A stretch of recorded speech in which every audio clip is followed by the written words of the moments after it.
Hey everyone, thanks for joining us for another Airbrush Asylum live stream. In today's live stream, I want to showcase our paint cabinet. We've been getting quite a few questions on what type of paints we use, the difference between certain products, whether they're water-based, oil-based, all that sort of stuff. So I thought, perfect timing. I'm going to show you what we've got in our paint cabinet, and hopefully that'll help you guys out a little. All right, let me just spin the camera around. Hang on a sec.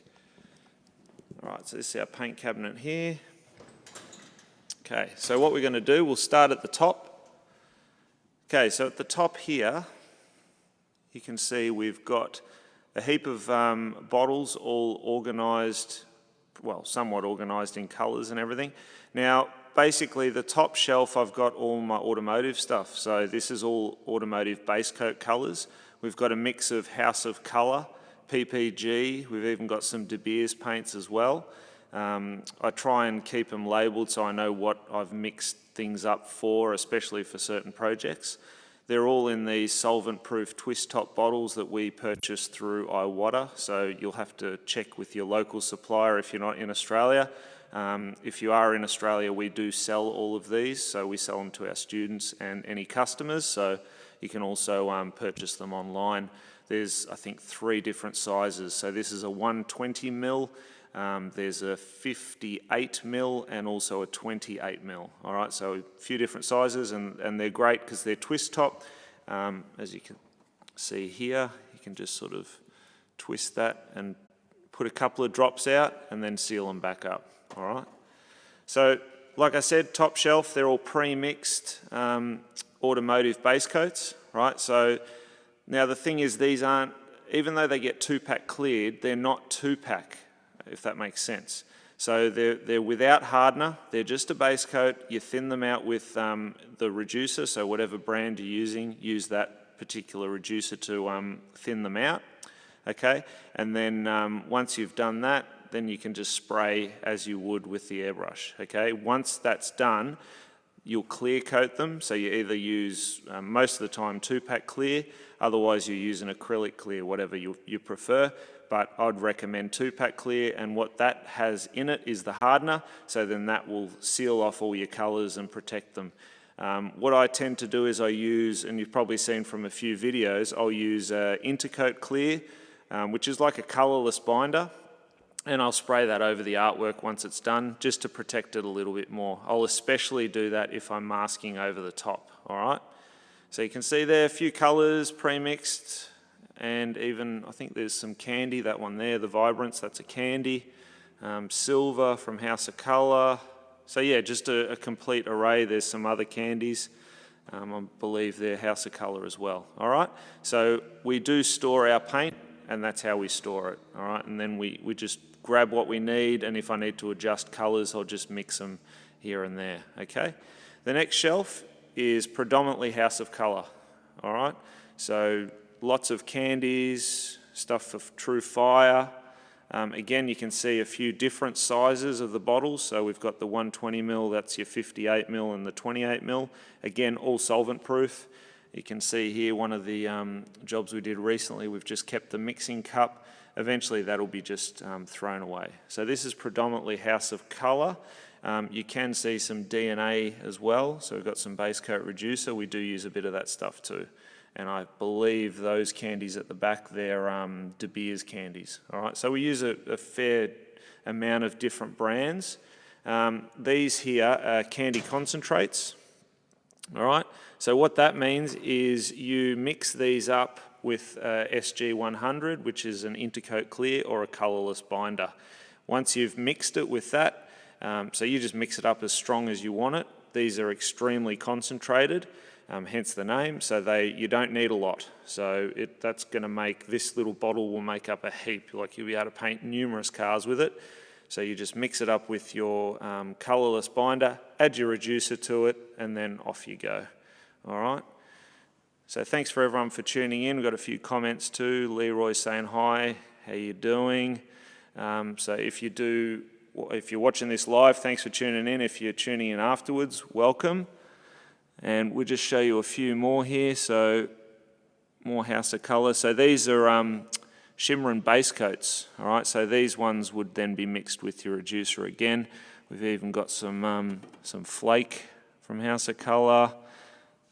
You can see we've got DNA primer. So I recommend if you are going to prime things, try and get a good brand of primer. Because that's your foundation for a lot of your work, you don't want to skimp and get something just dirt cheap, because it could come back to haunt you. Not saying that everything cheap is bad, but just look into the brand, maybe do a test panel, and just, look for something that's reputable. Now, mixed in on this level, is Trident paint as well. So this is a water-based product, okay? And you've got all the different bottles here, all the different colours pre-mixed. So this is our favoured water-based paint. So I get a lot of questions about what paint we're using. Majority of our videos I'll be using the Trident paint. You can thin it out, it flows really nice. It flows very similar to Automotive, which is it's a lot less tip drying than some of the other brands. But saying that, we also have on the bottom shelf here Createx illustration colours. So you may or may not know, but we host Drew Blair every year for his classes. If you don't know who he is, he's a photorealistic artist, so check out his work at drewblair.com or School of Realism. He does some amazing photorealism work, and he runs his classes at our premises and teaches students how to paint photorealistic images. And this is the paint that he has developed with Createx.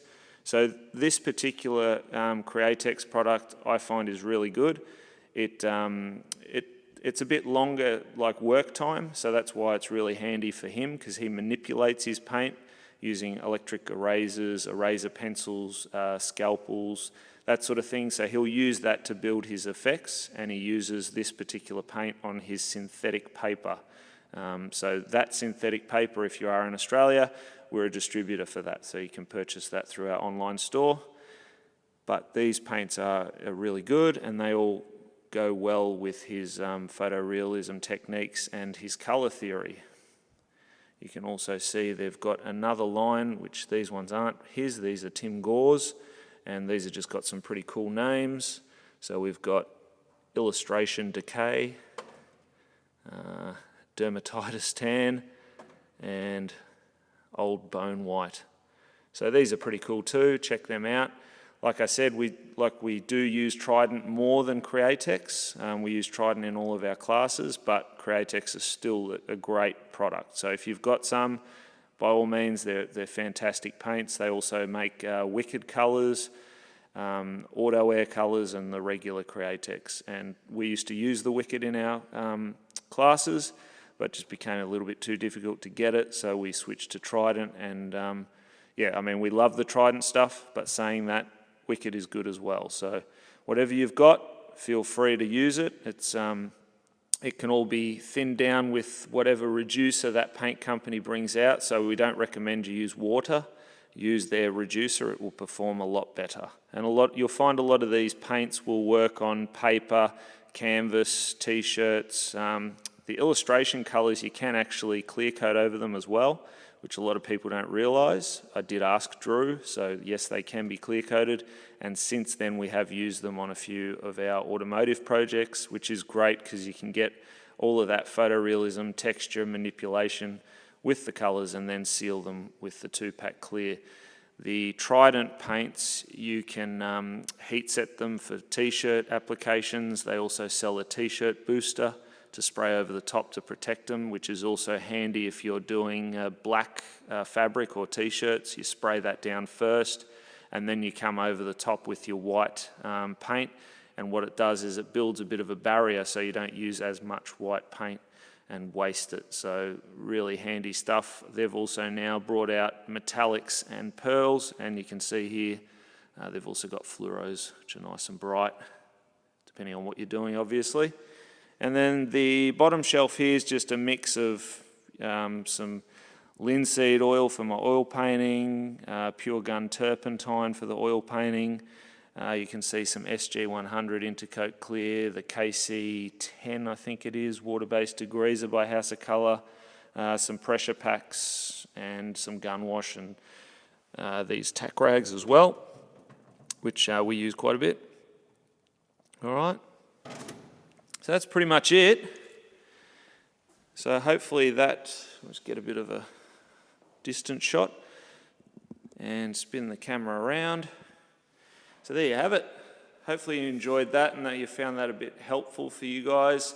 If you're new to this channel, we bring out lots of tips, tutorials. We try and do a live stream every week, and we're all about inspiring you to get better with your airbrushing and to help you guys achieve your airbrushing goals. So if you think that's something that you want to learn more about, then we're here to help you, and we'd love to have you join our community. So feel free to subscribe, and we'll see you next time for another video. Take care. Bye-bye.